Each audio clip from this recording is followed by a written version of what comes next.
أما بعد فأعوذ بالله السميع العليم من الشيطان الرجيم من همزه ونفخه ونفثه بسم الله الرحمن الرحيم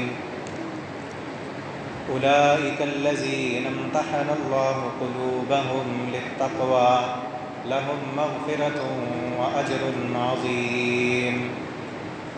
ہر قسم کی حمد و ثنا، تعریفات، تسبیحات، کبریائی، بڑائی اللہ وحدہ لا شریک کی ذات کے لیے خاص اور مقدس ہے۔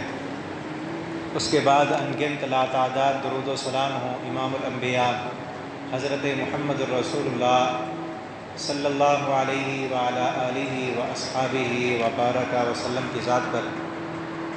محترم بزرگوں، نوجوان ساتھیوں، جو آیت کریمہ میں نے آپ کے سامنے تلاوت کی ہے، اللہ رب العالمین فرماتے ہیں اولئک الذین امتحن اللہ قلوبہم، یہ وہ لوگ ہیں امتحن اللہ کہ جن کا اللہ رب العالمین نے خود امتحان لیا ہے، قلوبہم ان کے دلوں کا، للتقوی تقوی کے اعتبار سے، لہم مغفرہ امتحان لینے کے بعد اللہ فرماتے ہیں میں نے ان کے امتحان میں ان کو اعلیٰ نمبر دیے ہیں، لہم مغفرہ اور ان کے لیے مغفرت اور بخشش کے سرٹیفکیٹ میں نے دے دیے، وَأَجْرٌ عَظِيمٌ اور ان کے لیے بہت بڑا اجر ہے۔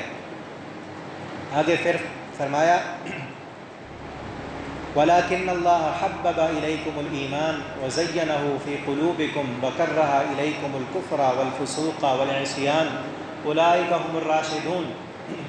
نبی کریم صلی اللہ علیہ وسلم کے صحابہ کرام کے بارے میں اللہ تعالیٰ فرماتے ہیں میں نے ان کے دلوں کا جب امتحان لیا نا، ان کے دلوں میں جو سب سے زیادہ محبت تھی وہ ایمان کی تھی، ان کے دلوں میں سب سے زیادہ محبت تھی نماز کی تھی، اللہ اور اس کے رسول کی سب سے زیادہ محبت تھی، وَكَرَّهَ إِلَيْكُمُ الْكُفْرَ اور ان کے دلوں میں سب سے زیادہ جس چیز کی ناپسندیدگی تھی، جو چیز ان کو بری لگتی تھی وہ کفر تھا، والفسوق اور اللہ کی نافرمانی تھی، والعصیان اولئک هم الراشدون اللہ فرماتے ہیں یہی لوگ کامیاب ہیں۔ نبی کریم صلی اللہ علیہ وسلم کی صحابہ کی شان، ان کی عظمت، ان کا مقام بہت اعلیٰ، عرفہ اور بلند ہے، لیکن بعض لوگ اس مہینے کے اندر صحابہ کرام کو برا بھلا کہتے ہیں، ان کو طعن و تشنیع کا نشانہ بناتے ہیں۔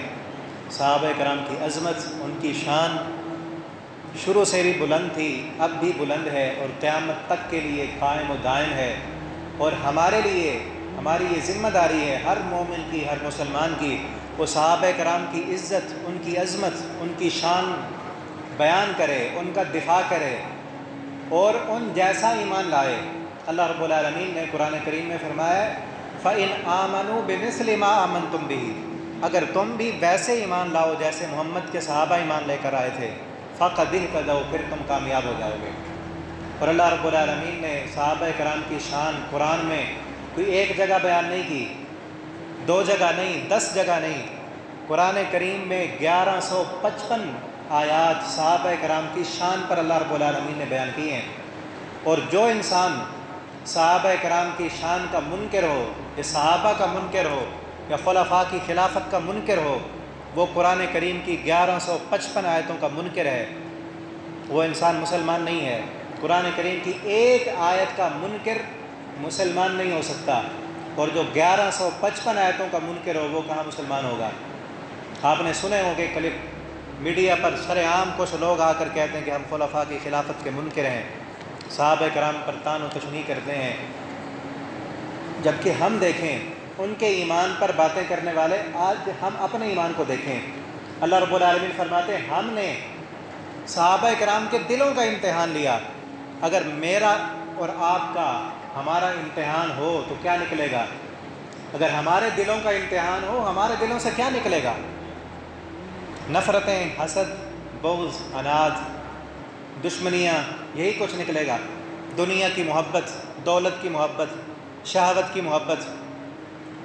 اللہ رب العالمین نے صحابہ کرام کے دلوں کا جب امتحان لیا، اللہ فرماتے ہیں میں نے ایمان پایا، سب سے زیادہ جو محبت تھی وہ ایمان کی تھی۔ آج ہم دیکھیں ہمارے دل میں سب سے زیادہ محبت کس چیز کی ہے؟ پیسے کی، عہدے کی، شہرت کی، دولت کی، صحابہ کرام کے دل میں سب سے زیادہ محبت ایمان کی تھی، قرآن کی تھی۔ ہمارے دل میں محبت نماز کی کتنی ہے اور روزے کی کتنی ہے اور دنیا کی کتنی ہے۔ صحابہ کرام جیسا ایمان ہم لائیں گے تو کامیاب ہوں گے۔ اور امتحان بھی کیسے لیا اللہ رب العالمین نے، توجہ میری طرف رکھیں۔ چند ایک واقعات میں آپ کو سناتا ہوں اور پھر ہم خود اپنا جائزہ لیں، وہ صحابہ کیسے تھے اور ہم کیسے ہیں۔ امتحان لینے کے کئی طریقے ہوتے ہیں، امتحان لینے کے کئی طریقے ہوتے ہیں، اور دنیا میں ہم دیکھتے ہیں کہ انسان جب پھسلتا ہے نا، جب انسان پھسلتا ہے اپنے مقصد سے یا اپنے ٹارگٹ سے ہٹتا ہے، اس کے پیچھے 3-4 وجوہات ہوتی ہیں۔ سب سے پہلی جو وجہ ہے نا وہ غربت ہے۔ غربت کی وجہ سے انسان اپنے مقصد کو چھوڑ دیتا ہے، وہ چاہے دنیا کا مقصد ہو، آخرت کا ہو، دین کا ہو، کوئی بھی ہو۔ بندہ غریب ہے، پیسہ نہیں ہے، وہ کر کچھ نہیں سکتا۔ مقصد تو بڑا تھا، میں اپنے بچے کو ڈاکٹر بناؤں گا، پڑھاؤں گا، فلاں کروں گا، ایسے کروں گا، یا کوئی اور جو بھی مقصد ہے۔ اب غربتیں آ گئیں، پیسہ نہیں ہے، کھانے کو کچھ نہیں، پینے کو کچھ نہیں، پہننے کو کچھ نہیں، غریبی ہے۔ اس غریبی میں آ کر انسان اپنے مقصد کو چھوڑ دیتا ہے اور پیچھے ہٹ جاتا ہے۔ اور کئی لوگ، کئی مثالیں ہمارے ملک پاکستان میں موجود ہیں، اس غربت کی وجہ سے لوگوں نے اسلام چھوڑ دیا ہے۔ لوگ مرتد ہو گئے، قادیانی بن گئے، صرف دولتوں کی لالچ میں آ کر، کہ وہ لوگ کوٹھیاں بھی دیتے ہیں، بنگلے بھی دیتے ہیں، سب کچھ، اور یورپ کے ویزے بھی ملتے ہیں۔ کئی غریب لوگوں کو پھنسا کر انہوں نے اسلام سے دور کر دیا اور وہ قادیانی بن گئے۔ کئی مثالیں موجود ہیں کہ انسان غربت کی وجہ سے، بھوک کی وجہ سے اپنے بچوں کو بھوکا دیکھ کر اور برداشت نہیں کر سکتا، وہ مقصد کو چھوڑ دیتا ہے۔ لیکن صحابہ کرام کا امتحان اللہ نے صحابہ کو غربتوں میں رکھ کر، بھوکا رکھ کر، پیاسا رکھ کر امتحان لیا ہے۔ کسی بھی صحابی نے جس نے محمد الرسول اللہ کا کلمہ پڑھا، اس نے بھوک برداشت کی، اس نے اپنے پیٹوں پر پتھر باندھے، انہوں نے درختوں کے پتے کھائے، اپنے بچے کٹا دیے، اپنا خون بہا دیا، لیکن نبی صلی اللہ علیہ وسلم کے ساتھ غداری نہیں کی اور بے وفائی نہیں کی۔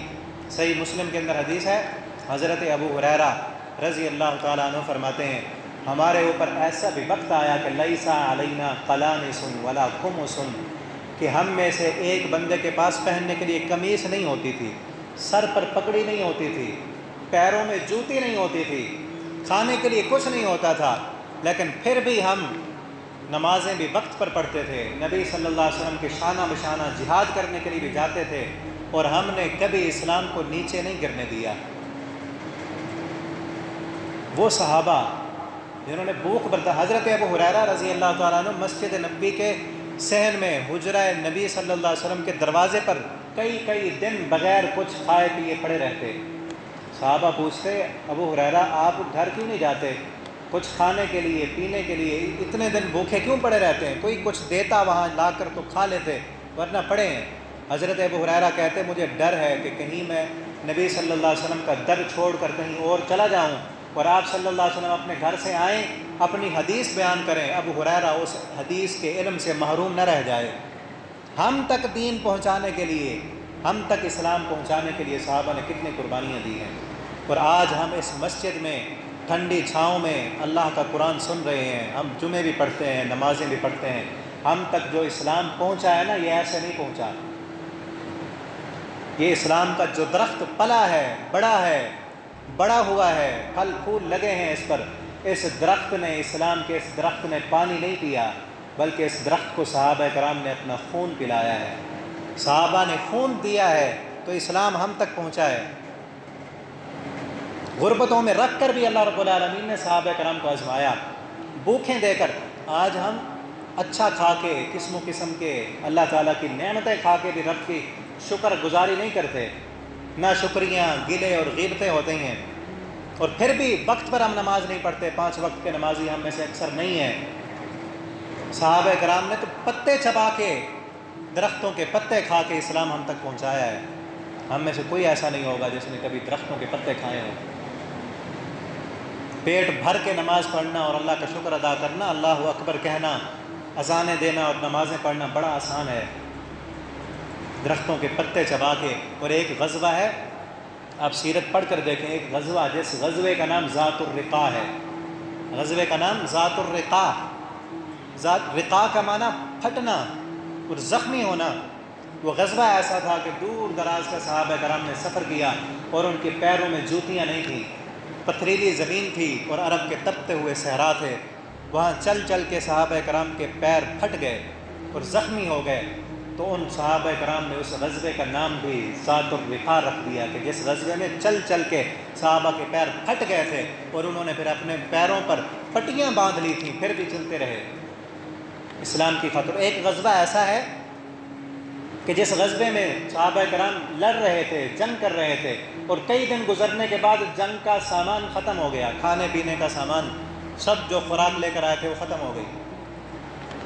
صحابہ کرام میں سے جو اس قافلے کا امیر تھا، اس امیر نے سب کو بلایا اور کہا کہ ہمارے پاس کھانے کا سامان ختم ہو گیا ہے اور ابھی آگے جنگ کا کوئی پتہ نہیں کہ کتنے دن آگے مزید ہمیں لڑنا ہے، کب تک یہ جنگ جاری رہتی ہے ہمیں نہیں پتہ۔ آپ ایسا کریں کہ آپ میں سے جس بندے کے پاس جو کچھ بھی ہے نا کھانے کا، وہ سارا کا سارا جمع کرا دو۔ تو صحابہ کرام نے، کسی کے پاس چند کھجوریں تھیں، کسی کے پاس زیادہ تھی، کسی کے پاس کچھ جو تھا، جو کچھ بھی تھا ان سب نے جمع کرا دیا قافلے کے امیر کو۔ اب ایسے ہوتا کہ قافلے کے جو امیر تھے وہ ہر روز ایک ایک کھجور کا دانہ ایک ایک مجاہد کی ہتھیلی پر رکھ دیتے اور اس کے بعد کہتے کہ ایک کھجور کا دانہ کھا لو اور اوپر سے پانی پی لو، اور سارا دن یہی ہے، اور آگے لڑنا بھی ہے، جہاد بھی کرنا ہے، اللہ کے دین کے لیے اپنا خون بھی بہانا ہے، سارا دن کھانے کے لیے صرف ایک کھجور کا دانہ ہے۔ آپ تصور کریں کہ کتنی قربانیاں دی انہوں نے۔ کسی صحابی نے گلہ نہیں کیا، شکوہ نہیں کیا کہ ہمارے سامنے دشمن جو مقابلے میں ہے وہ قسم و قسم کی نعمتیں کھا رہے ہیں اور ہم اللہ کے دین کے لیے ہم نے گھر بار بھی چھوڑا، ہمارے کھانے کے لیے بھی کچھ نہیں۔ اور پھر صحابہ کرام فرماتے ہیں ایک وقت ایسا بھی آیا کہ وہ کھجوریں بھی ختم ہو گئی، کھجوریں ختم ہو گئیں۔ اب دیکھا کہ کیا ہوگا، اب آگے کیا ہونا ہے۔ شام کو کہتے ہیں کہ ہم نے قافلے کے امیر کو دیکھا کہ جو کھجوریں کھا کے ہم گٹھلیاں زمین پر گراتے تھے، وہ قافلے کا امیر ان گٹھلیوں کو چن رہا ہے، وہ گٹھلیاں اکٹھی کر رہا ہے۔ جب اگلا دن ہوا، صبح ہوئی، نماز کے بعد قافلے کے امیر نے وہ ایک ایک گٹھلی ایک ایک صحابی کی، ایک ایک مجاہد کی ہتھیلی پر رکھ دی کہ یہ گٹھلی ہے، اس کو منہ میں رکھو اور چوس لو، اس کے بعد پانی پی لو، اور کچھ بھی نہیں ہے کھانے کے لیے۔ آپ اٹھائیں سیرت اور تاریخ کی کتابیں، کوئی ایک صحابی کا نام لائیں جس نے شکوہ کیا ہو، جس نے شکایت کی ہو کہ ہم بھوکے، ہم اسلام کی سربلندی کے لیے نکلے اور کھانے کے لیے بھی کچھ نہیں ہمارے پاس، اور کئی دن تک پھر ایسے کھجور کی گٹھلیاں چوستے رہے اور پانی پیتے رہے۔ کس لیے؟ کس لیے؟ انہوں نے دنیا کی دولتیں لینی تھیں، عہدے لینے تھے، پیسہ چاہیے تھا ان کو، ملکوں کی بادشاہت چاہیے تھی۔ ہم تک اسلام پہنچانے کے لیے، ہم تک اسلام پہنچانے کے لیے وہ بھوکے بھی رہے، انہوں نے اپنے پیٹ پر پتھر بھی باندھے، انہوں نے درختوں کے پتے بھی کھائے، انہوں نے کھجور کی سوکھی گٹھلیاں چوس کر بھی گزارا کر لیا، لیکن اللہ کا شکوہ نہیں کیا، اسلام کو نیچے نہیں گرنے دیا۔ اور آج ہماری حالت کیا ہے؟ ہماری حالت کیا ہے؟ سب کچھ کھا کر ان کے مقابلے میں دیکھیں تو ہماری زندگی ایسے جیسے بادشاہوں کی ہوتی ہے۔ اس دور میں تو بادشاہوں کی بھی اس طرح عیاشیاں نہیں ہوتی تھیں جس طرح ہم عیش و عشرت کی زندگی گزار رہے ہیں۔ پھر بھی گلے ہمارے ہیں، شکوے ہمارے ہیں، شکایتیں ہم کرتے ہیں۔ اس قدر غربتوں میں بھی اللہ نے آزمایا، لیکن انہوں نے اسلام کو نہیں چھوڑا، اور اللہ رب العالمین نے ان کو امیری دے کر بھی آزمایا، دولتیں دے کر بھی آزمایا، دنیا کے عہدے دے کر بھی آزمایا۔ دوسرا وقت ہوتا ہے کہ جب بندے کے پاس پیسہ آ جائے نا، اور پیسے کی فراوانی ہو، بے انتہا دنیا کی دولتیں مل جائیں، تو پھسلنے کے چانس بہت زیادہ ہوتے ہیں، بہت جلد بندہ پھسل جاتا ہے۔ کئی ایسی مثالیں آپ کی نظروں میں ہوں گی کہ بندہ جب نارمل زندگی میں تھا تو نمازی بھی تھا، روزے دار بھی تھا، با اخلاق بھی تھا، بڑے چھوٹے کی قدر اور پہچان بھی تھی، جیسے اسے دولت مل گئی، اللہ نے فراوانی دے دی، اب بھائی کو سلام کرنا بھی گوارا نہیں ہے اس کو، انسان کو انسان نہیں سمجھتا، گردن میں ایسے لگتا ہے جیسے سریا آ گیا ہو۔ کیا ہے کہ دنیا کی دولت مل گئی ہے، عہدہ مل گیا ہے، یہ نہیں پتا کہ یہ چند دن کی زندگی ہے۔ اللہ رب العالمین نے صحابہ کرام کو دنیا کی دولتیں دے کر بھی آزمایا، عہدے دے کر بھی آزمایا، لیکن اس وقت بھی انہوں نے اسلام کو نیچے نہیں گرنے دیا۔ سب سے زیادہ محبت تھی تو پھر بھی اسلام کی تھی۔ حضرت ابو بکر صدیق رضی اللہ تعالی عنہ جب خلیفہ بنے، وقت کے خلیفہ ہیں، بادشاہ ہیں، پوری سلطنت اسلامیہ پر کنٹرول ہے، جو چاہیں کر سکتے ہیں، ایک دن گھر میں آئے، اپنی بیوی سے کہنے لگے آج میرا دل کرتا ہے کہ کوئی میٹھی چیز کھاؤں، کوئی میٹھی چیز کھانے کو دل کر رہا ہے۔ ہیں کون؟ سلطنت اسلامیہ کے حکمران، سب کچھ، سارے اختیارات موجود ہیں۔ بیوی کہتی ہے کہ کوئی چیز نہیں ہے میٹھی، گھر میں کوئی میٹھی چیز نہیں ہے، اور اتنے پیسے بھی ہمارے پاس نہیں ہیں کہ کوئی میٹھی چیز ہم بنا لیں۔ کہتے ہیں چلو کوئی بات نہیں کھاتے۔ بیوی نے اب ایسے کیا کہ میرے خامن کی محبت ہے، چاہت ہے کہ میں میٹھی چیز کھاؤں۔ انہوں نے اپنا جو گھر کا خرچہ تھا نا، اس میں بچت کر کے تھوڑے سے پیسے بچا لیے، اور چند دنوں کے بعد ایک میٹھی چیز تیار کر کے حضرت ابوبکر صدیق کے سامنے رکھ دی، اور کہا کہ آپ کا دل تھا میٹھی چیز کھانے کو، تو یہ میں نے تیار کی ہے۔ ابوبکر صدیق کہنے لگے ہمارے پاس تو نہیں تھی میٹھی چیز، یہ کہاں سے آ گئی؟ انہوں نے کہا میں نے جو آپ کی جو بیت المال سے تنخواہ آتی ہے، آپ کا جو خرچہ ملتا ہے، اس میں سے میں نے بچت کی ہے، اتنا پیسہ میں بچاتی رہی ہوں، اور آج یہ میٹھی چیز تیار کی ہے۔ اسی دن حضرت ابوبکر صدیق مسجد میں گئے اور بیت المال کے انچارج کو بلایا، کہا کہ بیت المال کا انچارج کدھر ہے؟ اس کو بلایا گیا، اور بلا کر اسے کہا میرا جو خرچہ مجھے ماہانہ تنخواہ ملتی ہے اس میں سے اتنے پیسے کم کر دو، کیونکہ ابوبکر صدیق کا گزارا اس سے کم میں بھی ہو جاتا ہے۔ انہوں نے پھر بھی دنیا سے محبت نہیں کی، دولتوں سے محبت نہیں کی، اللہ نے عہدے دیے، بادشاہتیں دی، پھر بھی انہوں نے اسلام کو اپنے سینے سے لگایا۔ اور ایک موقع اور ہوتا ہے انسان کی زندگی میں جب بندہ پھسل جاتا ہے، وہ ہے بیمار۔ جب بندہ بیمار ہو جائے نا، تکلیف میں ہو، مصیبت میں ہو، مشکل میں ہو، اس وقت بھی بہت زیادہ چانس ہوتے ہیں کہ بندہ پھسل جائے، اپنے مقصد کو چھوڑ دے۔ اللہ رب العالمین نے صحابہ کرام کو بیماریاں بھی دیں، تکلیفیں بھی دیں، زخم بھی لگائے، ان کے بچے بھی چھین لیے گئے، لیکن وہ پھر بھی انہوں نے اسلام کو نہیں چھوڑا۔ حضرت عبداللہ ابن عباس رضی اللہ تعالیٰ عنہ آخری عمر میں نابینا ہو گئے، آخری عمر میں نابینا ہوئے۔ تو آپ جانتے ہیں کہ آنکھ کی کتنی قیمت ہے، آنکھ ہے تو جہان ہے، آنکھ نہیں ہے تو جہان نہیں ہے، ساری دنیا کو آپ نہیں دیکھ سکتے، اور اللہ تعالیٰ کی یہ بہت بڑی نعمت ہے۔ حضرت عبداللہ ابن عباس نابینا ہو گئے، اور ایک طبیب آیا، آنکھوں کا اسپیشلسٹ ڈاکٹر مدینہ میں آیا۔ لوگوں نے حضرت عبداللہ کے پاس اس ڈاکٹر کو وہ لے آئے کہ نبی صلی اللہ علیہ وسلم کے صحابی ہیں، بوڑھے ہیں، بزرگ ہیں، مفسر قرآن ہیں، اور یہ نابینا ہے، آپ ان کا علاج کریں۔ ڈاکٹر نے چیک اپ کیا، دیکھا، اور کہا کہ میں آپ کی آنکھیں بناتا ہوں، ٹھیک ہو جائیں گی، لیکن ساتھ شرط ہے کہ آپ نے چند دن نماز نہیں پڑھنی، چند دن نماز چھوڑ دیں آپ، کیونکہ آپ رکوع کریں گے، سجدہ کریں گے، تو پھر آنکھیں ٹھیک نہیں بن سکیں گی۔ آپ نماز چھوڑیں، میں آپ کی آنکھیں بنا دیتا ہوں، انشاءاللہ ٹھیک ہو جائیں گی۔ آگے سے حضرت عبداللہ ابن عباس کہتے ہیں جو آنکھیں مجھے رب کے سامنے سجدہ کرنے سے روک دیتی ہوں، مجھے ان آنکھوں کی ضرورت نہیں ہے، تم چلے جاؤ، میں نے آنکھیں نہیں بنوانی۔ آنکھیں نہیں بنوائی انہوں نے، قربانی دی رب کے سامنے۔ بات تو چند دن کی تھی، حالانکہ بیماری میں اللہ رب العالمین نے رخصتیں دی ہیں، لیکن سب سے زیادہ جو محبت تھی اللہ فرماتے ہیں وہ ایمان کی محبت تھی، وہ نماز کی محبت تھی۔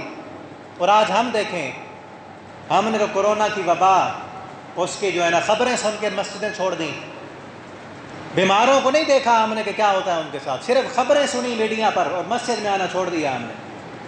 ان کا ایمان اور ہمارا ایمان کس قدر فرق ہے، زمین و آسمان کا۔ اور اگر ہم سامنے رکھیں نا، ان کو دیکھیں اور اپنے آپ کو دیکھیں، تو سوائے شرمندگی کے ہمارے کھاتے میں کچھ نہیں بچتا۔ ہم کہاں ہیں؟ انہوں نے سب کچھ دین کے لیے قربان کیا۔ آج ہم اپنی ضدیں چھوڑنے کے لیے تیار نہیں ہوتے، اڑ جائیں نا، جہاں پر اڑ جائیں، حدیثیں آئیں، نصیحتیں ہوں، ہم جمعے سن لیں، خطبے سن لیں، درس سن لیں، ساری رات کے پروگرام سن لیں، جہاں ہماری سوئی اڑی ہوئی ہو، اٹکی ہوئی ہو، اس سے ہم ہٹتے نہیں ہیں۔ کیوں؟ لوگ کیا کہیں گے، یہ مان گیا تھا، یہ اس سے کم تھا۔ لیکن صحابہ کرام کو دیکھیں، ان کی کیا لڑائیاں نہیں ہوتی تھیں؟ کیا ان کے آپس میں اختلافات نہیں ہوتے تھے؟ اختلافات ان کے بھی ہوتے تھے، لیکن وہ جب اللہ کا کلام آتا، پیغمبر صلی اللہ علیہ وسلم کا فرمان آتا، فوراً اپنی ضد کو چھوڑ دیتے تھے، اپنی انا کو، اپنی بڑائی کو سائڈ پر رکھ دیتے، اور اللہ کے قرآن کو، اللہ کے فرمان کو اپنے سینے سے لگاتے تھے۔ آج ہم کہتے ہیں مولوی جو کہتا ہے کہتا رہے، جو قرآن میں لکھا ہے لکھا ہو، میں نے یہ نہیں کرنا، اس کے ساتھ میں نے صلح نہیں کرنی۔ کتنے ایسے ہیں جنہوں نے کہا کہ اس سے نہیں بولنا، سالوں سال گزر گئے۔ سنی ہوئی ہے حدیثیں کہ جو بندہ دوسرے اپنے بھائی سے 3 دن تک نہیں بولتا، اللہ اس کی کوئی عبادت قبول نہیں کرتا۔ لیکن کیا ہے، ضد آ گئی نا، اس سے نہیں بولنا تو نہیں بولتا، اس کے گھر میں نہیں جانا تو نہیں جاتا۔ صحابہ کرام، 2 صحابی تھے، آپس میں جھگڑا ہو گیا، لڑائی ہو گئی زمین پر، زمین کے ایک ٹکڑے پر۔ ایک صحابی کہتا تھا یہ میرا ہے، دوسرا کہتا نہیں میرا ہے۔ ہمارے ہاں بھی ہوتا ہے ایسے، اور پتہ ہوتا ہے جو ناحق ہے نا، جس نے غاصب ہے، جو قبضہ کیا، اسے پتہ ہے میں نے قبضہ کیا ہے، لیکن وہ اپنی بڑائیاں دکھا کر، اس کے تعلقات ہیں چونکہ بڑوں کے ساتھ، پیسہ ہے اس کے پاس، اور ہے بھی نمازی، قابض ہے، کوئی رب کا خوف نہیں۔ صحابہ کرام کی عظمت دیکھیں، شان دیکھیں، ان کا مقام دیکھیں اور ان کا ایمان دیکھیں۔ لڑائی ہو گئی، ایک کہتا ہے میری ہے، دوسرا کہتا ہے میری ہے۔ فیصلہ کرانے کے لیے نبی صلی اللہ علیہ وسلم کے پاس آئے، فیصلہ کرانے کے لیے آپ صلی اللہ علیہ وسلم کے پاس آئے۔ آپ صلی اللہ علیہ وسلم نے دونوں کی بات سن لی۔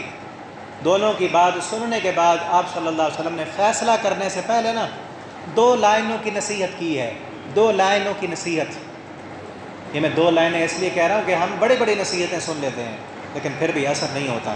آپ صلی اللہ علیہ وسلم نے صرف 2 لائنوں کی نصیحت کی ہے، اس کے بعد اثر دیکھیں۔ آپ صلی اللہ علیہ وسلم نے فرمایا تم جھگڑے میرے پاس لاتے ہو، میں عالم الغیب نہیں ہوں، آپ میں سے ایک بندہ حق پر ہے، ایک ناحق پر ہے۔ زمین تو ایک کی ہے نا، دونوں کی تو نہیں ہے، ایک حق پر ہے، ایک ناحق پر ہے، اور میں نے ظاہر کو دیکھ کر فیصلہ کرنا ہے۔ ہو سکتا ہے آپ میں سے جو بندہ حق پر ہے اس کے پاس بات کرنے کی صلاحیت نہ ہو، وہ اپنی بات اچھے طریقے سے مجھے سمجھا نہ سکے، میں سمجھوں کہ یہ ناحق پر ہے۔ اور جو بندہ حق پر نہیں ہے، نہ حق پر ہے، اس کے پاس بات کرنے کا طریقہ اور سلیقہ ایسا ہو، مجھے اپنی بات سمجھا لے، اپنی گفتگو میں مجھے قائل کر لے، اور میں سمجھوں کہ یہی بندہ حق پر ہے، میں اس کے حق میں فیصلہ کر دوں، تو یہ مت سمجھنا کہ محمد رسول اللہ نے ہمارے حق میں فیصلہ کر دیا ہے، ایسے سمجھنا کہ میں نے تمہیں جہنم کا ایک ٹکڑا دیا ہے، مجھ سے تم جہنم کا ٹکڑا لے کر جا رہے ہو۔ اتنی بات سننی تھی۔ دونوں صحابی کہتے ہیں اللہ کے نبی ہماری نہیں ہے۔ ایک کہتا ہے اللہ کے نبی میری نہیں ہے، اس کو دے دو، دوسرا کہتا ہے نہیں ہے میری نہیں ہے، اسے دے دو۔ ایک لمحہ پہلے جھگڑا تھا، وہ کہتا تھا میری ہے، دوسرا کہتا تھا میری ہے۔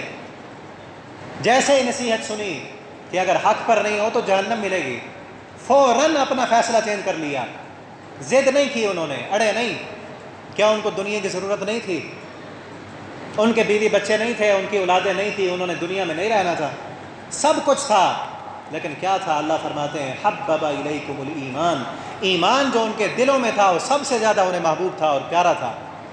انہیں آخرت کی فکر تھی، انہوں نے اپنے ایمان کے لیے، اسلام کے لیے کتنی قربانیاں دی، کیا کچھ نہیں کیا۔ انہوں نے اپنے بچے قربان کر دیے، نبی صلی اللہ علیہ وسلم کے ایک اشارے پر اپنی جانیں کٹا دیں، اور فوراً جیسے ہی اللہ نے حکم دیا نا فوراً قبول کیا انہوں نے۔ شراب کی حرمت کا اعلان جب ہوا، صحابہ کرام کئی سالوں سے شرابیں پیتے تھے، عادی تھے، عادتیں بنی ہوئی تھیں، مدینہ میں تھے۔ اللہ تعالیٰ نے شراب کی حرمت کا اعلان کیا۔ آپ صلی اللہ علیہ وسلم نے ایک صحابی کو بھیجا کہ مدینہ کی گلیوں میں جاؤ اور اعلان کر دو کہ ان اللہ تعالیٰ ورسولہ حرم علیکم الخمر، کہ اللہ اور اس کا رسول تم پر شراب حرام کرتے ہیں۔ وہ صحابی جو اعلان کرنے والا ہے وہ کہتا ہے کہ میں ابھی گلیوں میں اعلان کر رہا تھا، میں نے دیکھا کہ لوگوں نے اپنے گھروں میں جو شرابیں رکھی ہوئی تھیں، کسی نے مٹکے بھر کے رکھے ہوئے، کسی نے ڈرم بھر کے رکھے ہوئے، وہ ساری انہوں نے انڈیلنی شروع کر دی۔ وہ کہتا ہے ابھی میں گلیوں میں ہی تھا، ایسے لگتا تھا کہ مدینہ کی گلیوں میں شراب کا سیلاب آ گیا ہے، اس قدر شراب انہوں نے بہا دی۔ اور ایک بیٹھک میں چند دوست بیٹھے شراب پی رہے تھے، جیسے ہی اعلان کانوں سے ٹکرایا، جو گھونٹ پی ہوئی تھی کہہ کر کے اسے نکال دی، اور جو جگ اور گلاس میں شراب تھی اسے انڈیل دی، اور جگ گلاس بھی توڑ دیے۔ ساتھی پوچھنے لگے میزبان سے کہ یہ توڑے کیوں ہیں، اس میں تو پانی بھی پیا جا سکتا ہے۔ انہوں نے کہا کہ اس جگ میں ہم شرابیں پیتے تھے، میں جس چیز کو اللہ نے حرام کر دیا ہے اس کی یادگار بھی باقی نہیں رکھنا چاہتا، اسے بھی توڑ دیے۔ یہ تھا ایمان، کہ انہیں نہیں تھا کہ ہماری عادت بنی ہوئی ہے سالوں سال سے، چھوڑ دی تو ہم مر ہی نہ جائیں۔ کتنے لوگ ایسے ہیں جو سگریٹ پیتے ہیں، بیڑا دیتے ہیں، انہیں پتہ ہے کہ یہ حرام ہے، لیکن پھر بھی چل رہا ہے کام، وہ سمجھتے نہیں کہ یہ چیز حرام ہے۔ نبی صلی اللہ علیہ وسلم نے ایک صحابی کو دیکھا، اس نے اپنی انگلی میں نا سونے کی انگوٹھی پہنی ہوئی تھی، سونے کی انگوٹھی۔ آپ صلی اللہ علیہ وسلم نے غصے کا اظہار کیا اور فرمایا کہ تجھے نہیں پتہ اللہ رب العالمین نے یہ سونا مردوں پر حرام کر دیا ہے، تو انہیں کیوں پہنی ہوئی ہے؟ آپ صلی اللہ علیہ وسلم نے پھر وہ کھینچی اور کھینچ کر پھینک دی۔ مجلس ختم ہوئی، آپ صلی اللہ علیہ وسلم چلے گئے، وہ صحابی بھی اٹھ کر جانے لگا۔ صحابہ دوسرے جو ساتھی بیٹھے تھے انہوں نے کہا کہ یہ سونے کی انگوٹھی ہے، مردوں پر حرام ہے، اس کو اٹھا لو، عورتوں کے لیے تو حلال ہے، اپنی بیوی کو دے دینا یا بیچ دینا اسے۔ وہ صحابی آگے سے کیا کہتا ہے؟ وہ کہتا ہے جس انگوٹھی نے میرے پیغمبر کو مجھ پر ناراض کر دیا ہے، میں اس انگوٹھی کو دیکھنا بھی گوارا نہیں کرتا۔ میرے نبی نے جہاں پھینکی ہے وہاں پڑی رہے، میں اس کو دیکھنا بھی گوارا نہیں کرتا۔ اس قدر اطاعت گزاری اور فرما برداری۔ اور آج ہماری حالت کیا ہے؟ کتنی حدیثیں ہمیں پتہ ہوتا ہے، جان بوجھ کر ہم ان حدیثوں کی مخالفت کرتے ہیں، اور صرف تھوڑی سے دنیا کے فائدے کے لیے، اپنے آپ کو اونچا کرنے کے لیے۔ اور غزوہ خیبر کے موقع پر آپ تصور کریں کہ صحابہ کرام نے پہلے کئی مہینوں تک غزوہ احزاب میں شرکت کی ہے، جنگ لڑی ہے۔ احزاب کہتے ہیں جماعتوں کو، ساری جماعتیں، مکہ کے مشرک، مدینہ کے منافق اور یہودی اور عرب کے سارے قبائل مل کر اسلام کو مٹانے کے لیے آئے تھے۔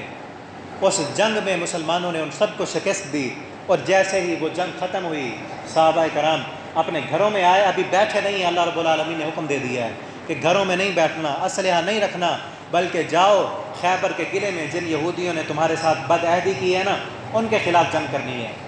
صحابہ کرام بیٹھے نہیں، ویسے کا ویسا اسلحہ اٹھایا ہوا اور چل پڑے۔ کئی کلومیٹر کا سفر ہے مدینہ سے خیبر تک، وہاں خیبر میں پہنچے اور پہاڑ ہیں، پگ ڈنڈیاں ہیں، مشکل ترین راستہ ہے، اور سارے راستے کو پیدل چل کر عبور کیا۔ وہاں جب خیبر کے قلعے تک پہنچے، ان خیبر والوں نے اپنا قلعہ بند کر دیا۔ یہ پیچھے میں نے اس لیے بتایا، کئی دنوں کے لڑائی کر کے آئے ہوئے زخمی صحابہ کرام، زخم بھی لگے ہوئے ان کو، اور بھوکے پیاسے، اور آگے پھر دوسری جنگ کرنی ہے۔ انہوں نے قلعہ بند کر دیا، اور باہر ان کے گدھے بندھے ہوئے تھے، گدھے، اور اس وقت گدھے کا گوشت حلال تھا۔ صحابہ کرام نے ان گدھوں کو پکڑا، ذبح کیا اور پکا دیا۔ دیگیں پک کر تیار ہو گئیں کہ سارا لشکر، سارے مجاہدین اس کو کھائیں گے، اس کے بعد پھر جو ہے نا جہاد کرنا ہے، جنگ کرنی ہے، کئی دنوں سے بھوکے ہیں۔ جیسے ہی وہ دیگیں پکیں، کھانا تیار ہوا، نبی صلی اللہ علیہ وسلم کو اللہ تعالیٰ نے وحی کی کہ آج کے بعد یہ گدھے کا گوشت جو ہے وہ حرام ہے، اب نہیں کھانا۔ نبی صلی اللہ علیہ وسلم نے ایک صحابی کو بلایا اور کہا کہ جا کے اعلان کر دو، ان اللہ ورسولہ حرم علیکم لحوم الحمر الاہلیہ، کہ اللہ اور اس کا رسول تم پر گدھے کا گوشت حرام کرتا ہے۔ آپ تصور کریں، کئی دن کے بھوکے ہیں، انہوں نے کیا کیا ہوگا؟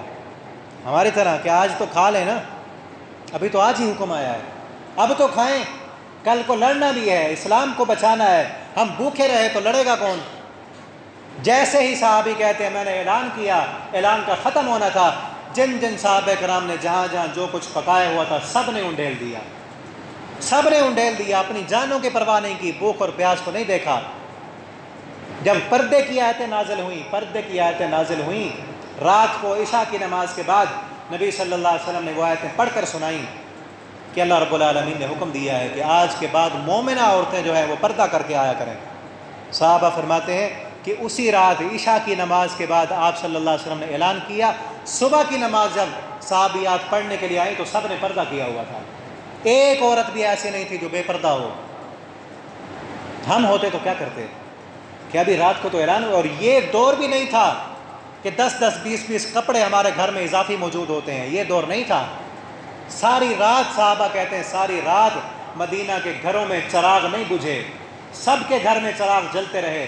جس کے پاس چھوٹے چھوٹے کپڑے تھے ان کو عورتیں بیٹھ کر سوئی کے ساتھ ٹانکے لگا کے بڑا کرتی رہیں اور صبح کو چادریں پہن کر آئیں، اور جس عورت کے پاس چادر نہیں تھی وہ عورت اپنی سہیلی کے ساتھ چادر میں چھپ کر پردہ کر کے آئی۔ یہ تھا ان کا ایمان کہ جیسے سنا فوراً اطاعت کر کے دکھا دی۔ اور آج ان کے بارے میں باتیں کرنا، کہنا کہ وہ دولتوں کی خاطر آئے تھے، دنیا کے عہدوں کے لیے انہوں نے اسلام قبول کیا تھا. کس قدر ناانصافی ہے. اور ہمارے اس ملک میں اگر ان صحابہ کرام کو برا بھلا کہا جائے تو کہاں سے رحمتیں آئیں گی. صدیق کو اسی مہینے میں چند دن پہلے حضرت ابوبکر صدیق، وہ صحابی جنہوں نے نبوت کو اپنے کندھوں پہ بٹھایا، اپنی جھولی میں سلایا، نبی صلی اللہ علیہ وسلم کو اپنی بیٹی کا رشتہ دیا، انہیں کافر کہا گیا ہے. حضرت امیر معاویہ کو، جن کے بارے میں رسول اللہ صلی اللہ علیہ وسلم نے کہا تھا اللہم اجعلہ ہادیا مہدیا، کہ اللہ اس اپنے بندے کو ہدایت والا بھی بنا دے اور ہدایت دینے والا بھی بنا دے، سر عام سپیکر میں میڈیا پر ان کو برا بھلا کہا گیا اور انہیں گالیاں دی گئی ہیں. کوئی روکنے والا نہیں، کوئی ٹوکنے والا نہیں. ان کو کہاں سے رحمتیں آئیں گی؟ اللہ نے جن کو نمونہ بنایا کہ ان جیسا ایمان لاؤ گے تو قبول ہوگا. ہم نے اسلام کے لیے کیا قربانی؟ ہم نے تو کچھ بھی نہیں کیا. ہم تو اپنی خاطر، اپنے بچوں کی خاطر، اپنی بیوی کی خاطر حدیثوں کو چھوڑ دیتے ہیں، اسلام کو چھوڑ دیتے ہیں، اسلام کی تعلیمات کو چھوڑ دیتے ہیں. انہوں نے اسلام کی خاطر اپنے بچے بھی قربان کر دیے، اپنی بیویاں بھی قربان کر دی، اپنی دنیا کی دولتیں بھی قربان کر دیں. حضرت عبد الرحمن ابن عوف جب ہجرت کر کے آ رہے تھے، ان سے ان کا بیٹا بھی چھین لیا گیا، پیسے بھی چھین لیے گئے، ان کی بیوی بھی چھین لی گئی. انہوں نے کسی چیز کی پرواہ نہیں کی، ہجرت کر کے مدینہ میں آ گئے.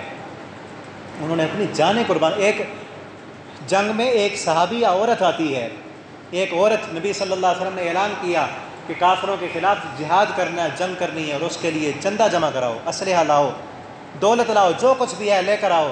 ایک صحابیہ عورت نبی صلی اللہ علیہ وسلم کے پاس اپنا دودھ پیتا بچہ لے کر آتی ہے. دودھ پیتا بچہ. اور بچوں والے جانتے ہیں کہ جب بچہ دودھ پیتا ہو تو اس سے کتنی محبت ہوتی ہے. وہ لائی نبی صلی اللہ علیہ وسلم کے پاس، کہا اللہ کے نبی اس کو لے جاؤ جنگ کے میدان میں. آپ نے کہا کہ یہ بچہ یہ کیا کرے گا؟ یہ تو خود محتاج ہے، کہ اس کی ماں اس کے پاس نہ ہو تو یہ تو روئے گا. یہ جنگ کے میدان میں اس کا ہم کیا کریں گے؟ وہ صحابیہ کہتی ہے اللہ کے پیغمبر مجھے بھی پتہ ہے کہ یہ بچہ ہے، یہ جنگ کے میدان میں تمہارا کچھ نہیں کر سکتا، لیکن اللہ کے پیغمبر آپ کا اعلان میں نے سنا کہ لاؤ جنگ کے لیے کچھ، میرے پاس دنیا کی دولتیں نہیں ہیں. دولت ہوتی، اسلحہ ہوتا تو میں وہ لے کر آتی، حاضر کرتی. میرے پاس دنیا کا جو سارا سب سے بڑا دولت اور اسلحہ، میری کل کائنات، یہی میرا بچہ ہے، اور کچھ نہیں ہے. اور کچھ ہوتا تو لے کر آتی، یہی بچہ ہے اور کچھ بھی نہیں ہے، اس کو لے جاؤ، اور کچھ نہیں ہے کر سکتا. اس کو لے جانا، جب دشمن کا تیر آئے میرے بچے کو اٹھا کر ڈھال بنا دینا. تیر میرے بچے کو لگ جائے گا، آپ کو نہیں لگے گا. میرا بچہ قربان ہوتا ہے تو ہو جائے، آپ کی ذات بچ جائے اور اسلام بچ جائے. انہوں نے کس قدر قربانیاں دیں. کتنے صحابہ کرام نے اپنا خون پیش کیا اسلام کے لیے. ایک موقع پر 70 صحابہ اکٹھے شہید کر دیے گئے. بئر معونہ کے موقع پر نبی صلی اللہ علیہ وسلم کے پاس آئے لوگ اور کہنے لگے کہ ہم مسلمان ہیں. تھے منافق، مسلمان نہیں تھے، کلمہ پڑھ کے مسلمان ہوئے، اور کہنے لگے کہ ہمارے نا پورا ملک مسلمان ہونا چاہتا ہے، آپ اپنے کچھ خطیب، واعظ، مدرس ہمارے پاس بھیجیں، وہ قرآن پڑھیں گے، وہ درس دیں گے، وہ تبلیغ کریں گے، تاکہ سارے لوگ مسلمان ہو جائیں. نبی صلی اللہ علیہ وسلم بڑے خوش ہوئے، چونکہ آپ کو غیب کا علم نہیں تھا. آپ نے اپنے صحابہ کرام میں سے 70 چن کر صحابہ کرام کو نکالا، جو اچھے مدرس بھی ہوں، اچھے خطیب بھی ہوں، تبلیغ بھی کر سکیں. 70 چن کر صحابہ کرام آپ نے ان کے حوالے کر دیے کہ لے جاؤ ان کو. وہ بدبخت لے گئے. راستے میں انہوں نے اپنے اور بندوں کو چھپایا ہوا تھا، اسلحہ ان کے پاس موجود تھا، وہ سب نکل آئے، انہوں نے گھیرا کیا اور ایک ایک میرے پیغمبر کے صحابی کو پکڑ کر ذبح کرتے گئے. سب کو ذبح کر دیا، سب کا خون بہا دیا. اور ایک صحابی کو لے گئے اپنے سردار کے پاس، جس کا نام عمر بن طفیل تھا، اور وہ بادشاہ اپنے آگے لوگوں کو سجدے کرایا کرتا تھا. ایک صحابی کو پکڑ کر اپنے اس سردار کے پاس لے کر گئے تاکہ یہ بتائے کہ ہمیں کیسے ذبح کیا گیا ہے. وہ جب صحابی اس کی دربار میں پہنچا تو جیسے عام انسان جاتے ہیں ویسے چل پڑا. اس کا یہ قانون تھا کہ جو بھی اس کے دربار میں آتا سر جھکا کے آتا تھا. جیسے ہی اس نے صحابی کو اپنے آنکھوں کے سامنے دیکھا، نے کہا تجھے آداب کسی نے نہیں بتائے کہ میرے اس دربار میں جو بھی آتا ہے سر جھکا کے آتا ہے؟ اس صحابی نے کہا میں نے محمد الرسول اللہ کا کلمہ پڑھا ہے، اور اسلام نے ہمیں رب کے سوا کسی اور کے سامنے سر جھکانے کی تعلیم نہیں دی. یہ سر کٹ تو سکتا ہے، کسی اور کے سامنے جھک نہیں سکتا. اس بدبخت اس نے اپنے پیچھے کھڑے ہوئے ایک گارڈ کو اشارہ کیا اس نے پیچھے سے آ کر نیزہ مارا اس صحابی کی پیٹھ میں، نیزہ پیچھے سے لگا اور آگے سے نکل آیا، خون کا فوارہ پھوٹا، اور اس صحابی نے اپنے دونوں ہاتھوں کا ایسے چلو بنا کر اپنا خون اپنے چلو میں بھرا اور اپنے سر پہ ڈال دیا، اپنے سر پہ خون ڈالا، ایک چلو بھرا، دوسرا بھرا، اور سر سے خون سارا بہنے لگا، خون میں تر بتر ہو گئے وہ صحابی، اور دونوں ہاتھوں کو ایسے کر کے کہنے لگے فزت ورب الکعبہ، کعبے کے رب کی قسم میں کامیاب ہو گیا۔ خون کے فوارے پھوٹ رہے ہیں، پورا جسم خون میں تر بتر ہے اور جان نکل رہی ہے، آخری لفظ ہیں کہ فزت ورب الکعبہ، کعبے کے رب کی قسم میں کامیاب ہو گیا ہوں۔ وہ سردار دیکھتا ہے کہ یہ کیسے لوگ ہیں جو مرنے کو کامیابی سمجھتے ہیں، یہ تو ناکامی کی حد ہے کہ مر گیا، خون بہہ رہا ہے اور قتل ہو رہا ہے، اور کہتا ہے کہ رب کعبہ کی قسم میں کامیاب ہو گیا۔ اس کے دل پر اتنا اثر ہوا کہ وہ عمر بن طفیل جو سردار تھا اپنے سامنے سجدے کرایا کرتا تھا، اسے اتنا اثر ہوا کہ یہ کون سی کامیابی ہے۔ اس نے اسلام کو تلاش کیا، ڈھونڈا، ریسرچ کی اور مسلمان ہو گیا، اور پورا اس کا ملک رعایا اس کی تبلیغ سے وہ بھی مسلمان ہو گئی۔ صحابہ نے خون دیا، اور 70 صحابہ کرام کی لاشیں جب مدینے میں آئیں تو کیا عالم ہوگا۔ 70 صحابہ کرام اور چنے ہوئے سب کو ذبح کر دیا گیا۔ آج یہاں پر اللہ نہ کرے اس چک میں 5 جنازے ایک ہی گھر سے اکٹھے اٹھیں تو حالت کیا ہوگی پورے چک کی۔ اس وقت مدینے میں کیا عالم ہوگا، کیا حالت ہوگی مسلمانوں کی کہ جب 70 صحابہ کرام کے جنازے ایک ساتھ اٹھے تھے۔ کس لیے؟ ہم تک اسلام پہنچانے کے لیے، ہم تک اسلام پہنچانے کے لیے، اور ہم نے دین کے لیے کیا قربانیاں دی ہیں، کیا کچھ دیا ہے ہم نے دین کو۔ ایسے باتیں کرنا بہت آسان ہے، کہہ لینا اور پڑھ لینا، سن لینا بڑا آسان ہے، لیکن پتہ اس وقت لگتا ہے، کہتے ہیں نا جس کے بال کھینچے جائیں درد اسے ہوتا ہے۔ پتہ تو اس وقت لگتا ہے نا کہ جب قربانی دیں، ہمیں مفت میں اسلام ملا ہے، ہم تو اتنی قربانی دینے کے لیے تیار نہیں کہ نیند چھوڑ کر مسجد میں آ جائیں نماز پڑھنے کے لیے۔ ہم نے کتنی حدیثوں کی خلاف ورزیاں کی، کتنے میرے دوست میرے بھائی بیٹھے ہیں جنہوں نے اپنی داڑھی پر روزانہ شیو کراتے ہیں، نہیں پتہ نبی صلی اللہ علیہ وسلم کی سنت ہے۔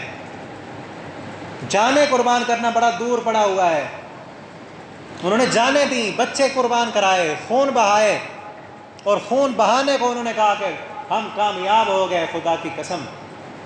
ہم میں سے کتنے ایسے ہیں جو کاروبار میں جھوٹ بولتے ہیں، کتنے ایسے ہیں جنہوں نے دوسروں کی زمینوں پر ناجائز قبضے کیے ہوئے ہیں، کتنے ایسے ہیں جو کئی حدیثوں کی مخالفت کرتے ہیں، کئی دنوں سے اپنے ساتھیوں سے نہیں بولتے، دلوں میں نفرتیں ہیں، بغض ہے، عناد ہے، قدم سے قدم ملے ہوئے ہیں، پھر بھی ایک دوسرے کے خلاف نفرتیں نہیں جاتی۔ یہ چھوٹی چھوٹی چیزیں جو شیطان ہمارے دلوں میں ڈال ڈال کے ہمیں وہاں بڑا دور تک لے جاتا ہے، ہم ان کی قربانیاں نہ دے سکیں۔ صحابہ کرام نے تو بہت بڑی قربانیاں دی تھیں، اور اللہ رب العالمین نے ان کے ایمان کو ہمارے لیے نمونہ بنایا ہے کہ ان جیسا ایمان لاؤ گے تو کامیابی ہے، ان جیسا ایمان نہیں ہوگا تو کامیابی نہیں ہے۔ ہمارے تو تھوڑی سی خوشی آ جائے تو ہمیں سب کچھ بھول جاتا ہے۔ شادی کے موقع پر دیکھیں ہماری حالتیں کیا ہوتی ہیں حاجی صاحب نمازی روزے دار، اور شادی پر بینڈ باجا، ڈانس، گھروں میں ٹی ویاں، اور جس گھر میں قرآن بھی پڑا ہوا ہے، مسلمان کا گھر ہے، قرآن بھی الماری میں موجود ہے، مصلی بھی پڑا ہے، اور ٹی وی سارا دن چلتا ہے، سارا دن بچے فلمیں دیکھتے ہیں، ڈرامے دیکھتے ہیں، اور ہے گھر کس کا ہے؟ حاجی صاحب کا۔ گھر کس کا؟ نمازی کا۔ گھر کس کا؟ مسلمان کا۔ یہ مسلمانی ہے۔ سارا دن انڈیا کے گانے چلیں، ان کی فلمیں اور ڈرامے چلیں، ان کافروں کی تہذیب نہیں آئے گی تو اور کیا ہوگا؟ بچے تو جس کو دیکھیں گے ویسے بنیں گے نا۔ صحابہ کرام کی سیرت کو پڑھیں، ہم صحابہ کو ماننے والے۔ آخری میری بات سن لیں، ٹائم ہو چکا ہے۔ صحابہ کرام سے جیسا ایمان لائیں گے تو کامیاب ہوں گے۔ ان جیسا ایمان لانے کے لیے کیا ہے کہ ان کی سیرت کو پڑھیں، سیرت پر کتابیں لیں۔ ہم اگر واقعتاً ان کے ماننے والے ہیں تو ان کی سیرت کو ہم نہیں پڑھیں گے تو کون پڑھے گا؟ کون پڑھے گا ان کی سیرت؟ حضرت ابوبکر صدیق کی سیرت پڑھیں، عمر فاروق کی، عثمان غنی کی، سارے صحابہ کرام کی سیرت کو پڑھیں، نبی صلی اللہ علیہ وسلم کی سیرت پڑھیں، قرآن کریم کو ترجمے کے ساتھ پڑھیں، اپنے بچوں کو پڑھائیں تاکہ حقیقی معنوں میں مسلمان بنیں۔ وہ کبھی بچے مسلمان نہیں بنیں گے جو سارا دن فلمیں دیکھیں، کارٹون دیکھیں، فیس بک پر بیٹھے رہیں سارا دن۔ وہ جو چیزیں دیکھیں گے ویسے بنیں گے۔ ان کو دین پڑھائیں، اسلام سکھائیں، قرآن کا ترجمہ پڑھائیں، قرآن پڑھائیں، سیرت پڑھائیں۔ اللہ رب العالمین سے دعا ہے کہ اللہ رب العالمین جو کچھ سنا اس پر ہمیں عمل کرنے کی توفیق عطا فرمائے۔ آخر دعوانا الحمدللہ رب العالمین۔